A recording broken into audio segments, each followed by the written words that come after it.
Lecture de la lettre de saint Paul apôtre à Tite. Paul, serviteur de Dieu, apôtre de Jésus-Christ au service de la foi de ceux que Dieu a choisis et de la pleine connaissance de la vérité, qui est en accord avec la piété. Nous avons l'espérance de la vie éternelle, promise depuis toujours par Dieu qui ne ment pas.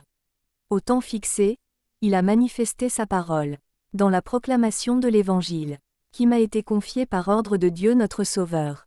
Je m'adresse à toi, Tite, mon véritable enfant, selon la foi qui nous est commune, à toi, la grâce et la paix de la part de Dieu le Père et du Christ Jésus notre Sauveur. Si je t'ai laissé en Crète, c'est pour que tu finisses de tout organiser et que, dans chaque ville, tu établisses des anciens comme je te l'ai commandé moi-même. L'ancien doit être quelqu'un qui soit sans reproche, époux d'une seule femme, ayant des enfants qui soient croyants et ne soient pas accusés d'inconduite ou indisciplinés. Il faut en effet que le responsable de communauté soit sans reproche, puisqu'il est l'intendant de Dieu.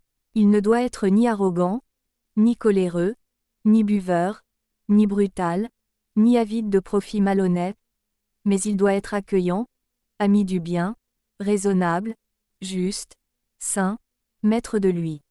Il doit être attaché à la parole digne de foi, celle qui est conforme à la doctrine, pour être capable d'exhorter en donnant un enseignement solide, et aussi de réfuter les opposants. Parole du Seigneur.